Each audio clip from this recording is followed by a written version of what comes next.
ओम श्री परमात्मने नमः। ओम श्रीमद्भागवत गीता प्रथम अध्याय 43वां श्लोक। दोषैरेते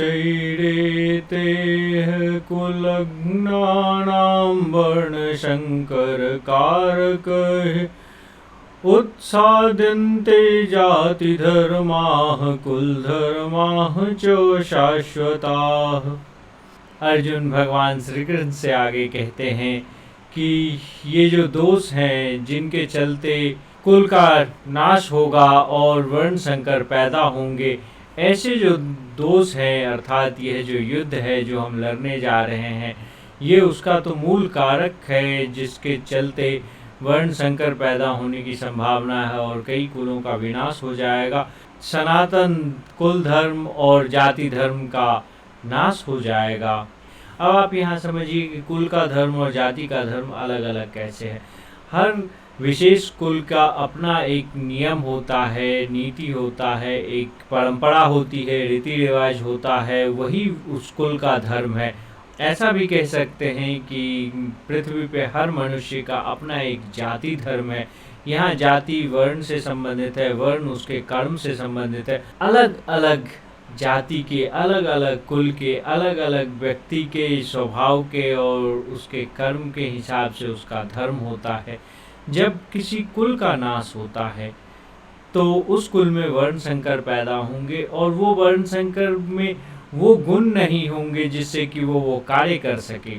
जैसे कि घोड़े और गधे का वर्ण संकर खच्चर होता है, ना तो उसमें घोड़े का गुण होता है ना ही उसमें गधे का गुण होता है। अर्थात ऐसे ही अगर कोई मनुष्य है जिसमें ना तो अपने पिता के कुल का गुण होगा ना माता के कुल का होगा और उसमें कुछ और ही गुण हो जाएगा, तो उसका कर्म भी बदल जाएगा। जो वर्ण संकर होते हैं वो उस वर्ण के नहीं रह जाते और उससे उस जाति का, उस वर्ण का धर्म जो है वो विनष्ट हो जाता है और वो व्यक्ति जो वर्ण संकर व्यक्ति है वो दूसरा धर्म अपनाता है। उसका जातिगत धर्म जो कि उसका विशेष धर्म है, जो उसका कर्म होगा उसके हिसाब से जो धर्म होगा वो अलग हो जाएगा और इस तरीके से उस कुल का धर्म का नाश हो जाएगा।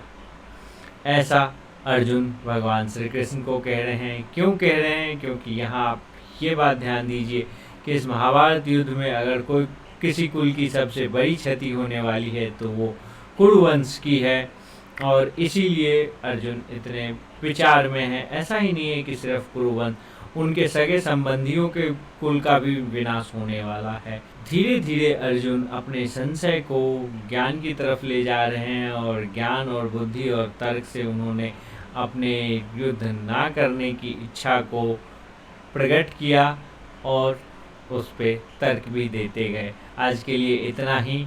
कल हम आपसे मिलेंगे एक नए श्लोक के साथ। तब तक के लिए धन्यवाद। अगर आपको हमारा प्रयास पसंद आ रहा है तो कृपया हमारे चैनल को लाइक और सब्सक्राइब जरूर करें ताकि प्रतिदिन हम आप तक गीता का ज्ञान पहुंचाते रहें। धन्यवाद।